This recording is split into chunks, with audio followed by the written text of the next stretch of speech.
Le mystère de Porto de León, écrit et conté par Rafadam. Très sincèrement, je me serais bien passé de la couverture médiatique que j'ai eue après mon discours à l'ONU. J'avais depuis longtemps fait le choix de l'anonymat, car être une figure publique m'avait toujours semblé être une source d'ennui et surtout de blessures en tout genre. On s'immisce dans votre intimité, on vous juge sans vous connaître, on vous hait pour être dans la lumière. Et puis, je n'avais jamais rien accompli qui vaille la peine d'être signalé. J'avais subi, voilà tout. J'étais une victime, le meilleur porte-parole pour rallier la communauté internationale et redorer le blason des États-Unis. Petit détail qui n'en est pas un, les gants noirs qu'on m'a demandé de porter. L'écorce reptilienne qui recouvrait ma main gauche était si difforme et volumineuse qu'on a dû me faire des gants sur mesure. J'étais donc là, devant le pupitre que j'avais vu à la télé tant de fois. Mais passé les quelques secondes d'appréhension, j'ai dit ce que j'avais à dire, en commençant par le sort de Martha, puis en projetant la documentation de David. Je n'ai pas pu aller au bout du diaporama, non pas à cause des corps mutilés qu'une assemblée de technocrates ne saurait voir, mais bien parce que Luis Mindenaro, le représentant brésilien au Conseil de l'ONU, a fait son esclandre, suivi des représentants péruviens et vénézuéliens, deux appuis de longue date. On a réclamé le calme, mais rien à faire. Les trois hommes, l'œil porcin et la panse outrancière, gueulaient comme des ténors d'opéra, suivis par leur escorte, qui formait autour d'eux une chorale d'imbéciles. Mes photos dérangeaient au plus haut point. On m'a traité de fils de chien, de démagogue. On m'a dit de retourner à l'asile d'où je venais. On m'a dit que j'étais le plus calomnieux des hommes que la terre ait porté. Puis j'ai cessé d'écouter. Les insultes se sont mélangées pour former un brouhaha épouvantable. J'ai vu Mindenaro saisir son stylo pour me le lancer, avant d'être retenu par l'un de ses assistants. Ma main gauche me démangeait, moi aussi. J'avais une soudaine envie d'ôter mon gant pour imposer le silence, et peut-être même pour étrangler les porcs qui représentaient bien mal nos peuples.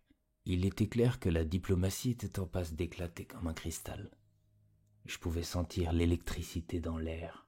Mais j'ai eu un bref échange de regards avec la générale Patterson. Elle a remué lentement sa tête de gauche à droite pour m'inviter au sang-froid. Et le peu de raison qu'il me restait, associé à quelques zestes de culture historique, a fait surgir en moi les conflits d'antan, comme un flot impétueux. La Première et la Deuxième Guerre mondiale, la guerre du Vietnam et la guerre froide, la guerre du Golfe, la guerre des cartels, la guerre du Sahel, bref, toutes nos guerres. J'ai pris une grande bouffée d'air, mais cet air était électrique et nocif. Alors j'ai remercié l'audience pour son attention, puis un militaire m'a aidé à ramasser mes affaires. J'avais le buste noblement dressé, comme pour contraster avec la petitesse des gorées, qui criaient toujours en contrebas. Je me suis dirigé vers la porte de sortie latérale, puis je me suis arrêté au bord de l'estrade. Je pouvais sentir l'appréhension de mes supérieurs hiérarchiques. J'ai soutenu le regard des scélérats, et je leur ai adressé un geste belliqueux qui n'avait de sens que pour moi et qui devait faire couler tant d'encre par la suite. Une sorte de haka monogestuel dont je vous reparlerai un peu après. Malgré mon discours et les preuves que j'apportais, l'ONU restait scindée en deux, du moins officiellement. Quelques jours plus tard, le général Buenaventura lui-même m'a annoncé la terrible nouvelle. La Colombie refusait d'entrer en conflit avec Alencar. Tout au plus nous offrait-on un soutien financier discret pour mener notre mission. Une hypocrisie monumentale puisqu'en réalité tout le monde espérait nous voir réussir. Tout ça n'a fait qu'accentuer mon aversion pour le monde des hommes et ma soif de vengeance pour l'un d'entre eux en particulier, Alencar. Je crois que j'étais devenu misanthrope à cette époque. Jane DeWitt et son équipe médicale se sont entretenus longuement avec B le reptilien.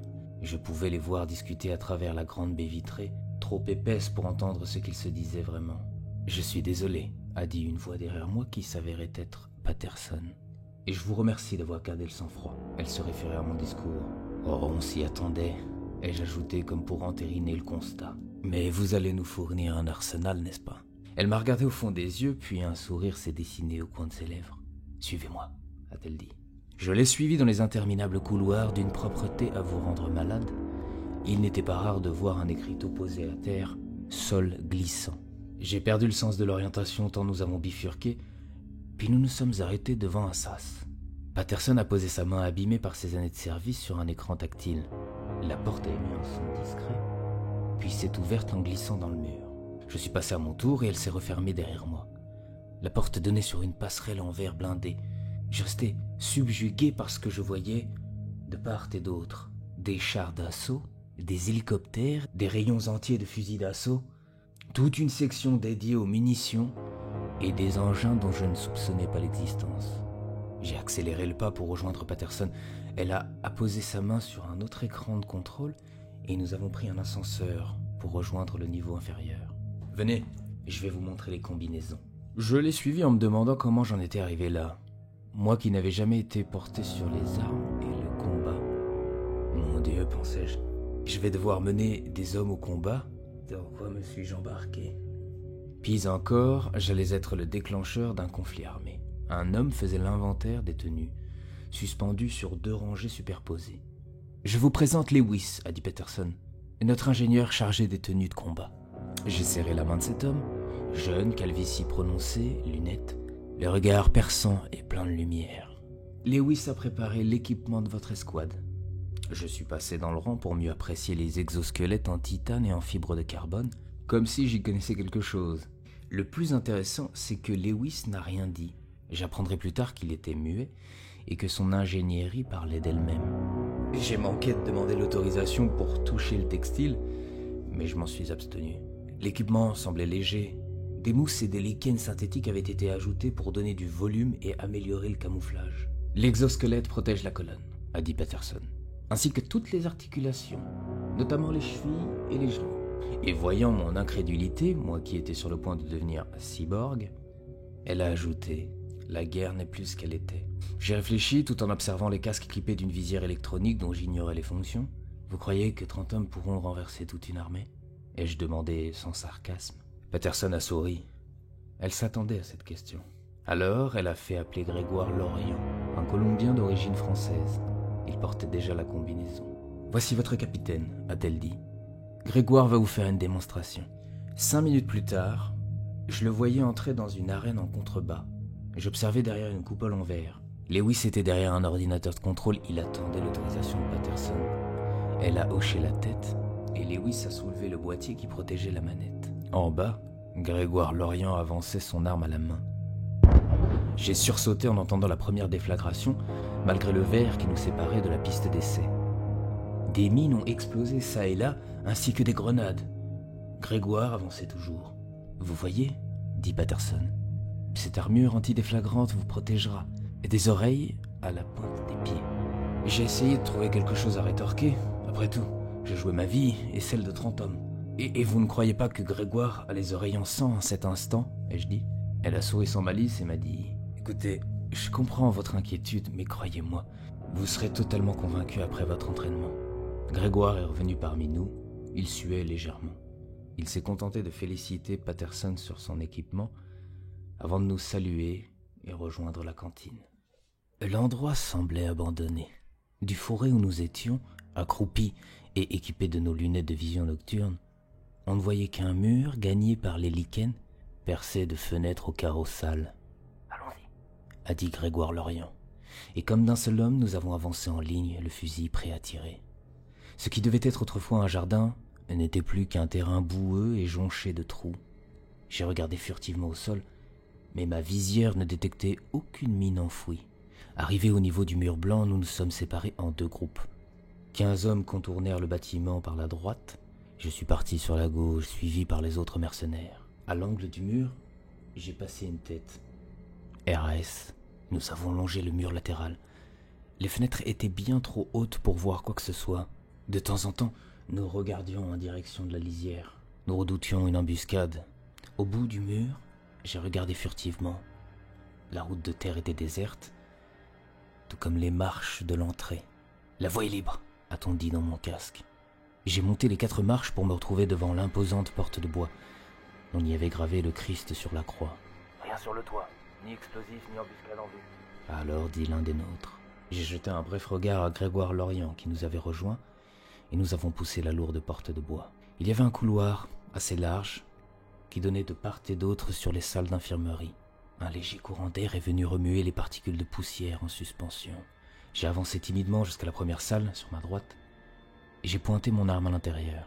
Il n'y avait là qu'un bureau en désordre et des documents au sol. Nous ponctuions notre progression de RAS. Au bout du couloir, il y avait une porte coupe-feu au hublot encrassé. Impossible de voir à travers. Ai-je lancé dans ma radio. Quelque chose à signaler dehors? Pas de réponse. J'ai regardé Grégoire. Je pouvais voir ses yeux à travers la visière. Il n'a laissé transparaître aucune inquiétude. Hélé, tu me reçois? Oui, je vous reçois. Rien à signaler. Avec délicatesse, j'ai entrouvert la porte coupe-feu avant de l'ouvrir complètement. Elle n'a pas grincé. Seul un néon éclairait tout juste assez le couloir. De chaque côté, des cellules pressurisées. On s'est à nouveau séparés, je suis allé jusqu'au hublot de la première cellule et j'ai commencé à retirer la crasse avec mon gant. Puis j'ai regardé à l'intérieur, avant de reculer, comme par réflexe. « Qu'est-ce que t'as vu ?» m'a dit Long, qui se tenait à mes côtés. En guise de réponse, j'ai pointé le hublot du doigt et je me suis écarté. Il a regardé et il a eu la même réaction. Tout le monde a commencé à faire son petit rapport. Individu inerte. Pouvait-on entendre dans la radio commune? Ou encore... Personne inconsciente. Semble infectée. Olivera, vous avez quelque chose? Oui, ai-je dit.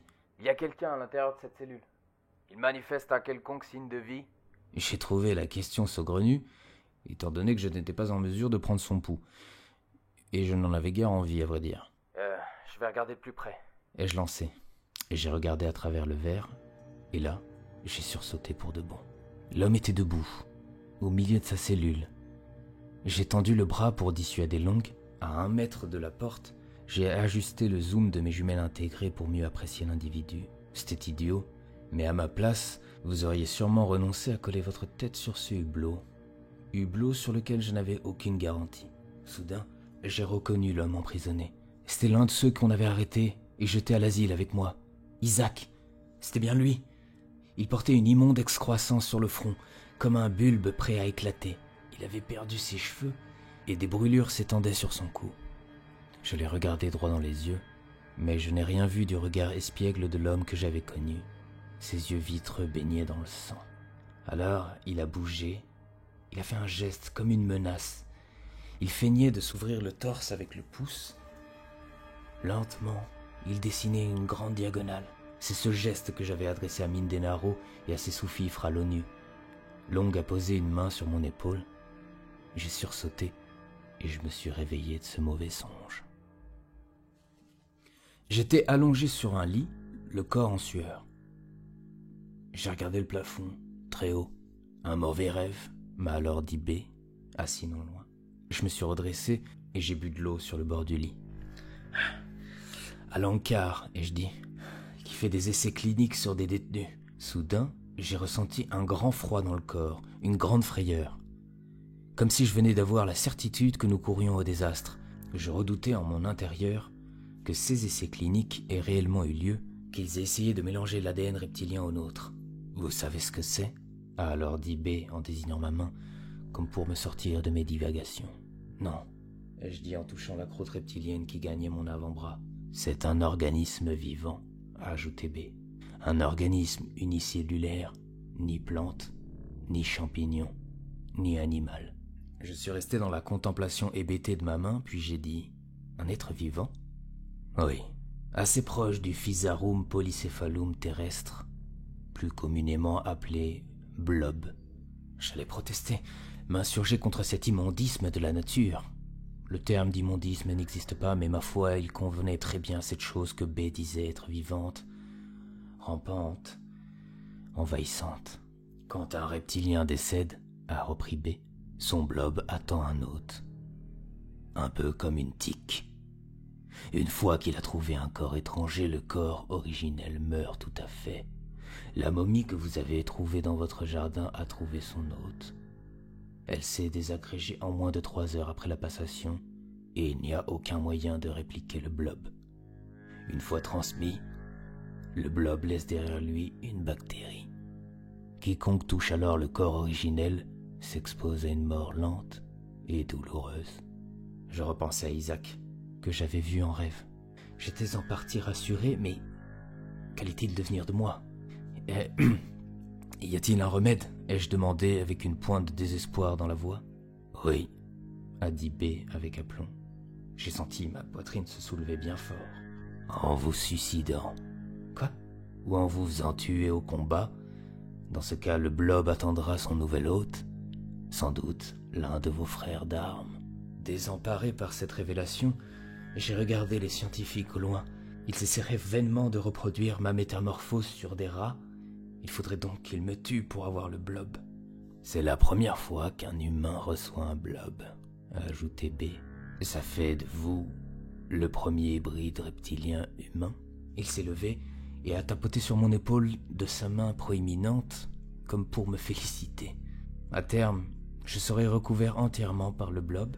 Il ne me restera plus qu'à renoncer à ma vie humaine. J'ai entendu des talons résonner. C'était Jane DeWitt, si brillante et si féminine. Je ne veux pas vous cacher qu'elle me plaisait. Mais avec une main immonde et la révélation de B, je n'avais littéralement aucune chance de la séduire. Inutile que j'en dise davantage sur le sujet. Elle a dit quelque chose, mais je n'écoutais pas. J'étais perdu quelque part à la frontière entre ma vie d'avant et la nouvelle vie qui m'attendait. J'ai suivi B qui suivait Jane. Nous allions vers l'infirmerie pour une série de tests, à commencer par une prise de sang. Je ne suis sorti de mes pensées que quand Jane a déclaré qu'il garderait B à l'étude, et que seul Drake se joindrait à la mission. David est entré à ce moment-là. Il portait un pansement sur le bras, là où on lui avait planté l'aiguille. J'ai regardé B pour avoir son avis. Il ne paraissait pas contre l'idée de rester. À une seule condition, ai-je lancé à Jane. Elle a remis ses lunettes sur son nez fin et m'a écouté religieusement. Mon Dieu, qu'elle était belle. Mon Dieu, que ma main était moche. Dites-moi, monsieur Oliveira. Eh bien, David restera là, auprès de B. David n'a pas protesté. La mission suicide à laquelle j'allais prendre part n'emballait pas grand monde apparemment. Entendu, a dit Jane. Et maintenant, allongez-vous, ça va prendre un moment. Elle m'a fait une anesthésie générale. Jane et ses équipes n'ont pas tardé à découvrir la nature biologique surprenante de ma main. Un être autonome, proche du blob, ils avaient pratiqué une ablation généreuse au niveau de l'index, de la paume et de l'avant-bras. J'avais la tête engourdie. « Monsieur Oliveira, m'a-t-elle dit, nous allons vous garder en observation. »« Quoi ? Non, je dois rejoindre le groupe. Votre cas est beaucoup trop précieux. Nous devons cerner l'organisme qui cohabite en vous. »« Ah, vous n'avez qu'à concentrer vos recherches sur B, ai-je dit. Il porte le même fardeau. »« Vous ne comprenez pas. Vous ne comprenez pas. Votre cas est unique, car nous n'avons aucun autre exemple de cohabitation entre cette espèce et l'homme. Non, ce que vous ne comprenez pas, Madame DeWitt, c'est que j'ai une mission à mener.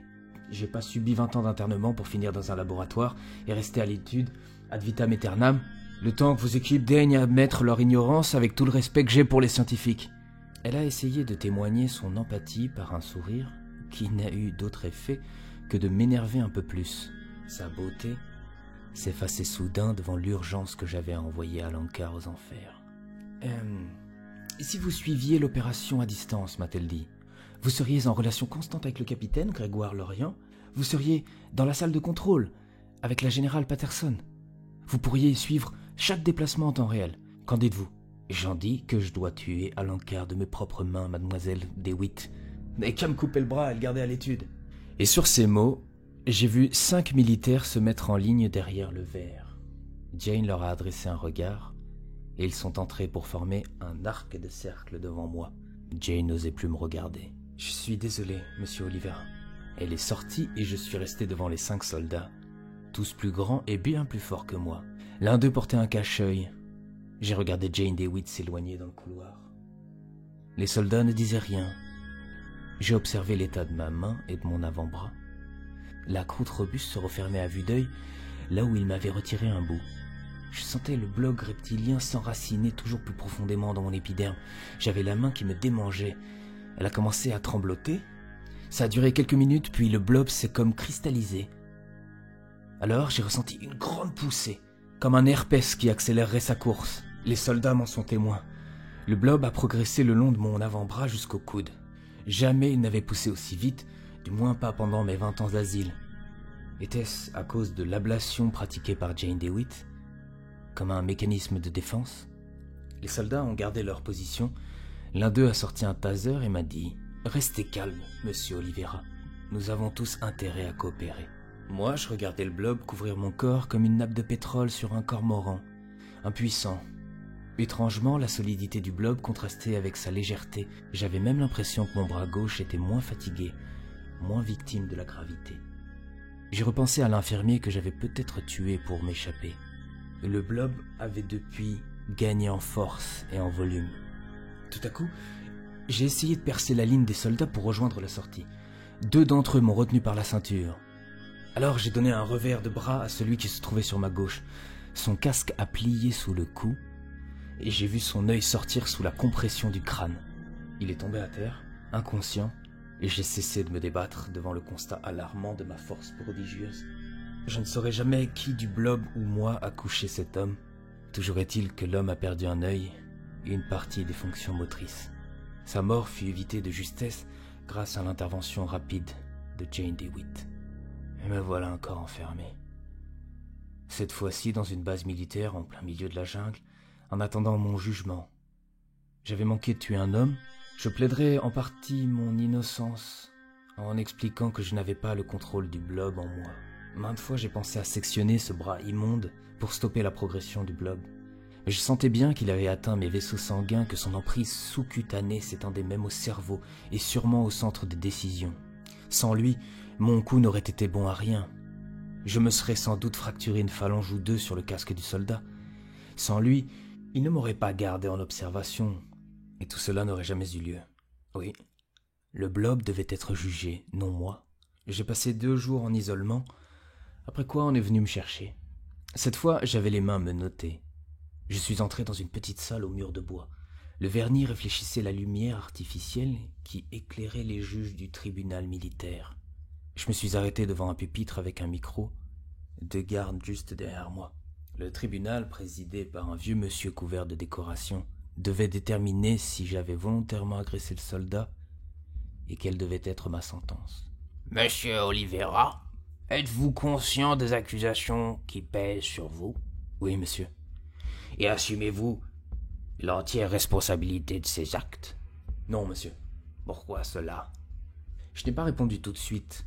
Sur la gauche, assis sur un banc, se trouvaient Grégoire Lorient et Jane DeWitt. « Monsieur le juge, ai-je dit enfin, j'ai toujours été un citadin tranquille et responsable.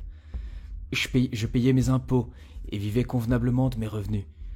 Jusqu'à il y a peu, mon casier judiciaire était vierge pour la simple raison que j'ai toujours fui la moindre aventure qui se présentait à moi. Jusqu'au jour où l'extraordinaire s'est produit. Un mystère dont je ne sonde pas l'étendue et qui me dépasse, qui nous dépasse. Je veux parler du vaisseau, mais aussi de cet organisme qui recouvre déjà ma main et mon bras gauche. Je sens son emprise sournoise. Ajoutez à cela 20 ans d'enfermement dans un asile et vous comprendrez ma peur de l'internement, de l'emprisonnement. Être retenu de force m'angoisse profondément, et je suppose que ma réaction disproportionnée est en partie due à cela. Tout le reste est imputable à cette chose qui s'empare de moi. Si vous étiez à ma place, monsieur le juge, si vous deviez faire le deuil de votre vie passée et de votre corps, si vous deviez devenir une âme humaine enfermée dans un corps extraterrestre, comment réagiriez-vous? Avec calme et clairvoyance? Impossible à dire, monsieur Oliveira. Le juge m'a dévisagé. En imaginant que je conclue un accident, a poursuivi le juge, accepteriez-vous sagement les consignes de madame DeWitt, ici présente? J'aurais du mal, monsieur le juge, car cette chose que je porte ne peut être répliquée et que ma place est sur le terrain. N'avez-vous pas parlé d'un mystère insondable? Que savez-vous de cette chose au juste? Ce que je sais, je le sais de B, le reptilien. C'est le spécimen mort que j'ai découvert dans mon jardin qui m'a transmis la chose. Seule ma propre mort pourrait m'en débarrasser. Il faudrait me tuer pour l'avoir. Allons, ne divaguez pas, monsieur Oliveira. Personne ne veut vous tuer. Oh si, votre honneur, des gens ont essayé. Pas ici, en tout cas. Bien, cette séance est terminée. Je ferai part de notre décision d'ici ce soir. Il a fait signe aux gardes et je suis retourné dans mon trou. J'apprendrai plus tard que Jane DeWitt avait pesé dans la décision des juges. Son rapport sur l'anatomie du blob les avait amenés à considérer la nature involontaire de mon agression. Un soldat a ouvert la porte et m'a dit « Tourne-toi, je dois te menotter ». J'ai obéi et il a lié mes mains derrière mon dos. Question de précaution. a ajouté le soldat. J'ai pas envie de terminer comme Daniel. Il parlait du soldat que j'avais défiguré et réduit à l'état semi-végétatif. Il a ensuite fait installer 4 écrans pour que je suive l'opération. La caméra de Drex était reliée à l'écran de gauche. C'était celui qui m'intéressait le plus. Générosité du juge militaire. Mais ça voulait aussi dire qu'ils avaient refusé ma mise en liberté conditionnelle et ma participation à la mission. Les autres écrans se sont allumés et j'ai vu la salle des opérations. À l'intérieur, une vingtaine d'officiers. Patterson et Buenaventura étaient là. Chaque écran rapportait les images d'une caméra. Celle des drones, celle des satellites, ou celle qu'on avait installée à même les casques de chaque mercenaire ou soldat. Drex mènerait l'assaut, aux côtés de Grégoire Lorient. Délivrer mes camarades de cellule, toujours à l'asile, avait été l'une de mes priorités. Je pouvais m'asseoir dessus désormais. Peut-être l'opération militaire mènerait-elle à l'arrestation de l'Alankar, et donc à la réparation de toutes les injustices, mais je n'avais aucune garantie. Je sentais que la fin de cette histoire, de mon histoire sur Terre, était toute proche. J'assistais, passif, impuissant au déroulement de la mission. On a reçu une autre image, satellitaire cette fois.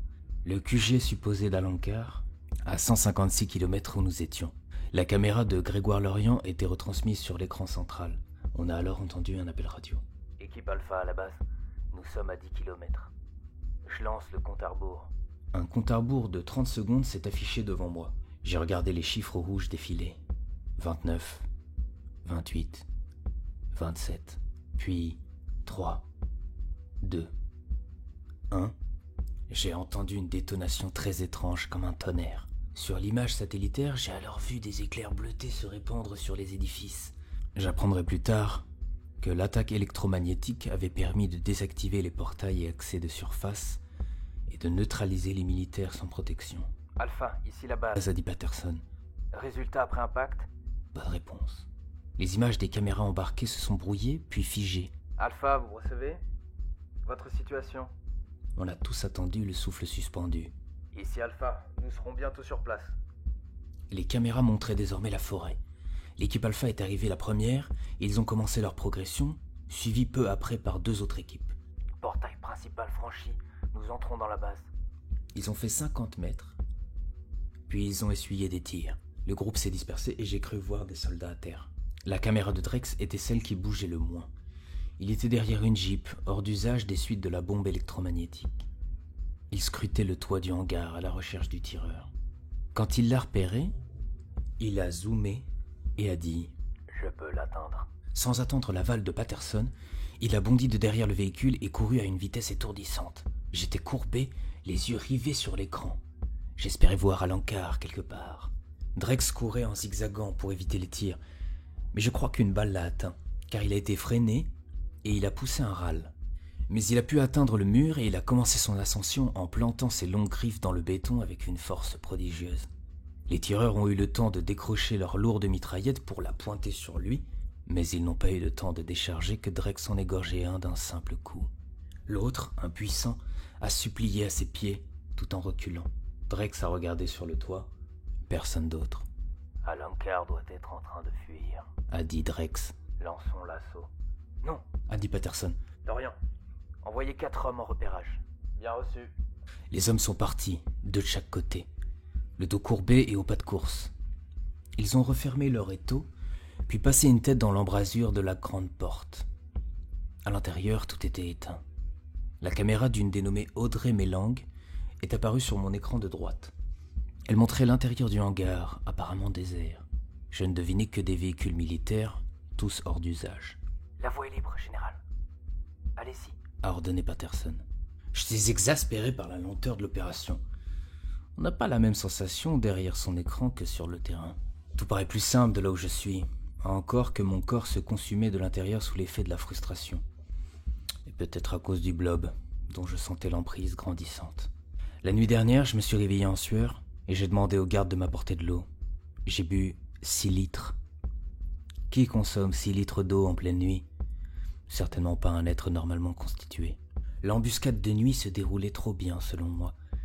Mais il n'était pas impossible que la surprise et la bombe électromagnétique aient eu raison des défenses d'Alankar, aussi évoluées soient-elles pour notre jeune dictature. D'autres soldats américains et colombiens ont pénétré la base. Tuer les chefs de guerre n'était plus qu'une question de minutes, Général, a dit Lorient. le vaisseau est bien là. Ses lunettes de vision nocturne confirmaient qu'il disait vrai. Il y a eu une vive émotion dans la salle des opérations. Les 2 soldats qui attendaient derrière mes écrans, d'ordinaire stoïques, eurent un léger sourire aux lèvres et échangèrent un bref regard. Alanka était bien la dernière de leurs préoccupations désormais, Il semble avoir essayé d'ouvrir la carcasse par endroits, sans succès. a ajouté Lorient qui inspectait les flancs du vaisseau, Dites à Drex de prendre les commandes. a lancé Buenaventura sans attendre que Lorient termine. Attendez, je vois quelque chose. Eh bien, dites-nous, soldats! C'est une bombe. En arrière. Reculez. Les soldats ont obéi, Calmez-vous, Lorient. est intervenu Patterson. Elle a dû être désactivée par le choc électromagnétique. Envoyez un démineur. On a tous attendu, le souffle court. J'ai regardé mon écran de gauche. Drex scrutait toujours les environs depuis le toit, mais je ne voyais qu'une forêt dense alentour. Il est revenu sur ses pas, puis a sauté du haut du toit pour atterrir lourdement sur le tarmac. Comme un seul homme, les soldats ont pointé leur fusil d'assaut sur lui, avant qu'Audrey ne confirme qu'il s'agisse bien de Drex. Sans rien dire, il est allé au vaisseau. Au vu de ses mouvements de caméra, je pense qu'il boitait. Il est allé jusqu'au premier sas. Lorient et 2 soldats étaient là. Drex a posé sa main sur la paroi, et la porte jusque-là infranchissable s'est ouverte lentement en glissant sur la gauche. J'allais bientôt découvrir que l'appareil tout entier fonctionnait par commande génétique. Drex a progressé d'une salle à l'autre, toutes séparées entre elles par une porte de sécurité. Il est allé jusqu'au prochain sas, il l'a ouvert, et mon écran s'est illuminé. J'ai plissé les yeux tant la lumière était forte, puis j'ai entendu Drex expulser l'air violemment par les naseaux en guise de soulagement. Le B-Drex était là, intact. J'apprendrai plus tard que cette lumière presque divine venait d'une simple pierre. Lorient et ses hommes ont contemplé la pierre jusqu'à ce que Drex leur dise de sortir. Ils se sont exécutés sans protester et Drex a refermé la porte en apposant simplement sa main sur l'embrasure. Ici Drex. La réserve est intacte. J'inspecte le reste de l'appareil. Il a bifurqué sur la gauche et les soldats l'ont suivi. À peine avions-nous décollé A-t-il poursuivi? qu'un missile est venu percuter le poste de pilotage principal, tuant sur le coup notre pilote et son copilote. Ils n'ont pas eu le temps de rejoindre le cockpit secondaire. Et nous autres, nous étions dans les cercueils cryogéniques, attendant un décollage qui n'arriverait jamais. Il a ouvert une trappe au sol. Une échelle donnait sur une seconde salle de pilotage, située sous la carrosserie de l'engin. Elle avait reçu des éclats de métal. Je vais essayer de relancer le moteur, A dit Drex. mais la commande de propulsion métantique a été endommagée. Il y a eu un silence au cours duquel tous les humains, dont j'espérais encore faire partie, se demandèrent ce que ça voulait dire. Drex a alors ajouté. On ne pourra pas envisager un vol spatial tant que cette commande n'aura pas été réparée. Après quoi, il s'est installé dans l'immense siège, conçu pour eux et non pour un homme de taille moyenne. Il a activé le tableau de bord d'une main et quelques commandes au-dessus de sa tête. Puis il y a eu une secousse, comme une onde de choc, suivie d'un bruit sourd. C'est mauvais signe, ai-je pensé. Mais contre toute attente, Drex a dit « L'appareil peut voler. » avant de sortir. Les soldats n'ont pas essayé de le retenir. Ils sont même écartés devant la masse imposante du reptilien. Espèce reptilienne qui, il est temps de le dire, se nomme Druzéar. Drex, que faites-vous ? A lancé Buenaventura. Vous devez rejoindre la base.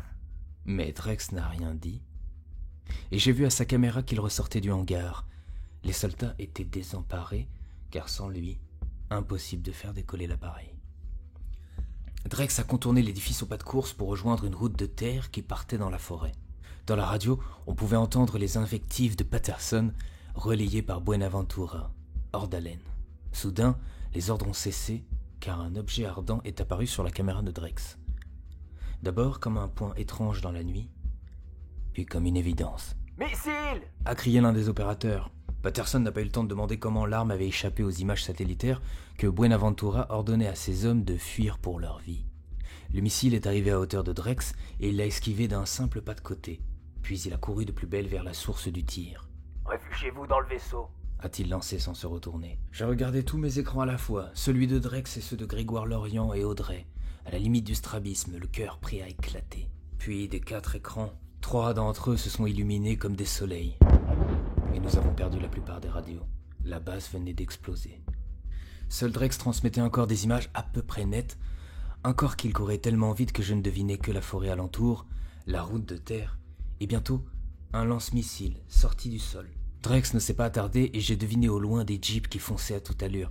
Il les a rattrapés, tout en esquivant les tirs d'une mitraillette placée à l'arrière de l'une d'elles. J'espérais voir Alencar à bord, mais je n'ai entendu que des cris d'agonie, suivis d'un carambolage violent. La caméra de Drex a atterri quelque part sur la route. Elle pointait la base en feu au loin. Plus personne ne parlait dans la radio commune. Sur mon écran de droite, j'avais un visuel sur la salle de contrôle. Patterson et Buenaventura étaient debout, comme des statues de marbre. Mais Drex a ramassé sa caméra d'une main, et là, je l'ai vu. Alencar, inconscient, pendant au bout du bras droit de Drex. Drex ne s'est pas attardé, il est revenu à la base. L'Orient était affairé à tenir la main d'un homme à moitié calciné. Si la plupart avaient pu rejoindre le vaisseau à temps, certains avaient été surpris par l'explosion. Même équipés d'une armure antidéflagrante, on résiste difficilement à un missile. 6 soldats sont morts sur le coup, et 3 autres des suites de leurs blessures. L'état-major a accueilli Drex les bras ouverts. Le vaisseau avait pu voler jusqu'à nous, mais le saut interstellaire était inenvisageable. Le vaisseau de Drex ne permettait pas, pour l'instant, de voyager jusqu'au prochain gisement de Bedrex, et peut-être de revenir sur leur exoplanète qu'on nomme Drool. Me concernant, ma transformation reptilienne a pris un nouvel essor. L'écorce a recouvert tout mon bras, le blob a pris le chemin du cou, et une ramification gagne mon torse. La suite, je la connais déjà. Le blob recouvrira bientôt ce qui était autrefois une verge, puis mes jambes, et enfin mes pieds. En parallèle, il gagnera l'arrière du crâne et mon visage. Je n'ai aucune idée de ce qu'il se passera quand il aura recouvert mon nez, ma bouche, mes yeux. Ce que je puis dire, c'est que je dors peu et que j'ai des sensations extrasensorielles perturbantes. Je ne sais plus si j'ai réellement parlé à B ou si nous avons communiqué par la pensée. Mais je suis sûr qu'il m'a parlé du monde qui est le sien, du moins qu'il était, car il est possible que sa civilisation se soit éteinte au cours de ces 3000 ans de cryogénie. Il m'a parlé d'une autre espèce, plus évoluée, les Op, et dont les vaisseaux se passent volontiers du Bedrex. J'ai demandé si le fermier américain qu'on dit avoir disparu a pu être enlevé par eux. B m'a dit que c'était probable. Cette conversation m'a fait du bien. Elle m'a ouvert l'esprit sur ma misérable existence. Nous ne sommes pas seuls. Nous ne sommes pas seuls. Quelques tensions sont nées quant à la suite des opérations. B et Drex pensaient simplement réparer le vaisseau et repartir au plus vite. Mais les Américains et les Colombiens avaient besoin de temps pour la rétro-ingénierie, pour étudier le voyage dans le temps et former une équipe d'astronautes. Ils ont fini par aboutir à un accord. Le vaisseau devait partir d'ici 1 an à compter de ce jour. Cela laissait le temps aux 2 parties de faire ce qu'ils avaient à faire. Le compte à rebours était lancé. Moi, je ne pensais qu'à l'interrogatoire d'Alencar. Ils ont eu la décence de retransmettre l'entretien en live dans ma cellule. Je voyais à travers la caméra installée en hauteur, dans un angle de la pièce. Le général avait ce sourire de suffisance que j'aurais voulu effacer d'un simple revers de main. Une main qui se terminait par des griffes jeunes et robustes. Alencar ne s'est pas fait prier par l'Orient. Il a confessé ses crimes. Il s'est étendu longuement sur les essais cliniques désastreux et l'agonie des cobayes. Je n'avais donc pas rêvé. Puis il a regardé la caméra et a insisté pour qu'on me fasse voir. Après quoi, il a invité le soldat à prendre la petite croix qu'il portait autour du cou. Son sourire creusait encore plus ses joues ridées. Sa barbe de 3 jours formait des poils gris et drus, sauf en certains endroits, où une cicatrice profonde indiquait quelques combats au couteau. Son œil délavé ne laissait entrevoir que la folie meurtrière et le goût pour la déchéance humaine. Le soldat a ôté le collier terminé par la croix. Mais le responsable sécurité est intervenu. Il voulait examiner l'objet avant. Objet qui s'est avéré être une clé USB. Ils ont pris une éternité à analyser cette clé. Elle contenait bon nombre de photos et quelques vidéos des opérations militaires qui avaient conduit au coup d'État et à l'instauration d'une milice. En somme, les preuves de certains crimes de guerre. Et autre chose. a dit Alencar, indifférent aux questions que lui posait Lorient. Il y a eu un silence, puis il a donné l'adresse d'un site internet. Lorient a hésité et il a fait venir un laptop. Il a entré l'adresse et là, il n'a rien dit. J'ai regardé avec intention, mais l'écran était trop petit. « Vous pouvez zoomer ça ?» je dis au garde. Mais après avoir fait sa requête auprès des informaticiens, il m'a regardé avec appréhension. « Qu'est-ce que c'est ?» ai-je dit. « Que se passe-t-il » Pas de réponse. Dans la petite salle, Lorient a rabattu l'écran du laptop. Mes hommes ont pris en otage Madame et Monsieur Almeida. Alors dit Alencar. Madame et Monsieur Almeida, c'étaient les parents de Joao. Je me suis mis debout, prêt à traverser la porte blindée s'il le fallait. Le garde m'a demandé de m'asseoir. Si je ne suis pas relâché d'ici 10 heures, ces pauvres gens seront exécutés. J'ai tout juste eu assez de sang-froid pour contenir mon feu intérieur. Le criminel de guerre n'a ensuite rien ajouté. 10 heures, ça laissait tout juste le temps de monter une opération. J'ai insisté pour participer au sauvetage. Pétition sans suite. 3 heures plus tard, les informaticiens ont réussi à retrouver le lieu de la détention. Mais Patterson a refusé d'envoyer plus d'hommes. Alors, Drex et B ont refusé de coopérer si l'Alliance ne m'aidait pas d'abord, et Patterson et Buenaventura n'ont eu d'autre choix que de former un commando. 5 femmes, 6 hommes et Drex. Naturellement, ils ont refusé de m'envoyer là-bas. Ils m'ont transféré dans une cellule plus grande, mais aussi plus sécurisée, cette fois sans écran ni retransmission radio de l'opération. Avant qu'ils partent, j'ai juste entendu un informaticien révéler un leurre. Les images d'Alencar étaient en différé. Autrement dit, il n'y avait aucune garantie que les parents de Joao soient encore en vie. J'ai donc attendu dans ma cellule avec cette seule information. Mais ils sont venus. Un seul soldat était blessé, aucun tué. Drex boitait toujours, mais il ne paraissait pas s'en inquiéter. Ils m'ont fait sortir de mon trou. J'ai arpenté les longs couloirs avec des chaînes aux pieds et aux mains. Puis nous sommes arrivés dans une salle si éclairée que je n'ai pas tout de suite vu qui était là. J'ai plissé les yeux et rabattu mon bras droit pour me couvrir le visage. Et au bout de quelques secondes, j'ai vu Madame et Monsieur Almeida assis sur des fauteuils roulants, blessés tous deux à la tête, mais vivants. J'ai pris une grande bouffée d'air, presque malgré moi. L'émotion était telle que je n'ai rien pu dire. Les vieux parents m'ont regardé, ils avaient de la peine pour moi. Pour ce que j'étais devenu, mon aspect devait les déranger. J'ai regardé Drex du regard comme pour le remercier, et derrière tout ce groupe de gens, j'ai vu David. Aux côtés de 3 hommes en blouse blanche, je les ai fixés et j'ai reconnu mes anciens camarades d'asile. Mon soulagement s'émut en sanglots.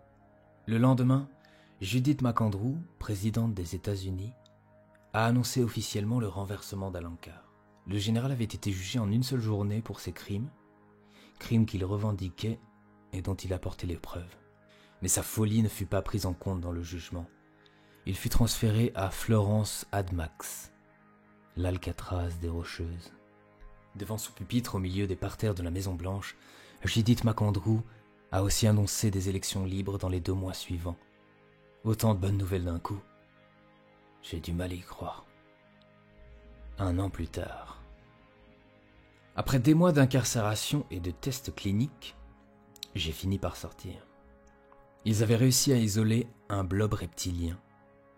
5 soldats m'ont escorté jusqu'à une petite salle. À l'intérieur, 2 personnes qui n'ont pas pu retenir leur haut-le-cœur en me voyant. Je me suis assis devant eux, à bonne distance. J'étais toujours enchaîné. J'ai fini par les reconnaître. Ils ont eu du mal à engager la conversation. Je leur en voulais pas. Moi-même, j'avais du mal à me regarder dans un miroir, à regarder ces écailles robustes qui recouvraient mon nez et la moindre parcelle de visage jusqu'à mes gencives. Quant à mes yeux, ils étaient méconnaissables, à cause du liquide jaune et brun qui recouvrait la sclérotique, sans parler de cette pupille qui se confondait avec l'iris en un trou noir insondable. « Bonjour, monsieur Oliveira », a dit finalement Judith McAndrew. Je n'ai pas répondu. Judith McAndrew ne s'est pas offensée. À ses côtés, Alvaro Duarte, le nouveau président colombien. Très jeune, les cheveux noirs plaqués en arrière. Il a remis un peu son col puis a tendu une lettre à l'un des soldats. Ce dernier s'est incliné légèrement en guise de respect, l'a prise, puis me l'a apportée. Je l'ai prise et je suis resté là à la regarder. Elle portait 2 sceaux officiels. Puis j'ai essayé de l'ouvrir, mais mes mains étaient aussi infâmes que maladroites. L'un des soldats a eu la gentillesse de l'ouvrir et de la déplier pour que je puisse la lire. Voici ce que je lus. Les présidents Judith McAndrew et Alvaro Duarte, en application du code 155 inscrit à la Constitution de l'Organisation des Nations Unies et après vote des États membres, accorde à Thomas Oliveira une mise en liberté gracieuse à compter de ce jour. Cette grâce lui permet de prendre part à la mission BEDREX, prévue pour le mois prochain.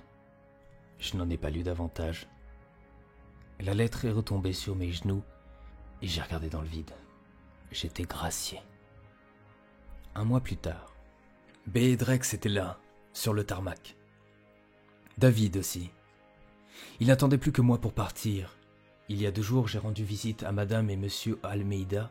Ils ont osé m'embrasser. Ça m'a fait chaud au cœur. J'allais laisser la terre derrière moi, source de tous mes malheurs.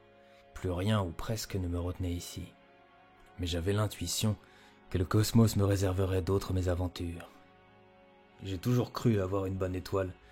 Peut-être y avait-il une intention divine derrière tout cela, mais tant que je n'aurai pas le fin mot de l'histoire, je ne le saurai jamais.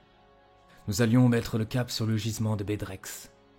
Parmi l'équipage, 5 Américains, 2 Français, 2 Colombiens, 2 Sénégalais, 2 Chinois, 2 Russes, 2 Japonais, et encore une trentaine d'astronautes et scientifiques parmi les meilleurs dans leur domaine. La mission BEDREX était une mission suicide, pour rejoindre le gisement le plus proche. Une fois là-bas, nous n'étions pas assurés d'avoir de quoi faire le plein. J'ai regardé une dernière fois l'assemblée des militaires. Judith McAndrew et ses généraux m'ont salué de la main. Jane DeWitt sanglotait. Je les ai salués à mon tour et je suis entré par la porte latérale du vaisseau. À vrai dire, je devrais parler de plusieurs vaisseaux reliés les uns aux autres et séparés par un sas. J'ai cherché un siège vide où prendre place, quand Drex m'a dit « Par ici, Thomas ».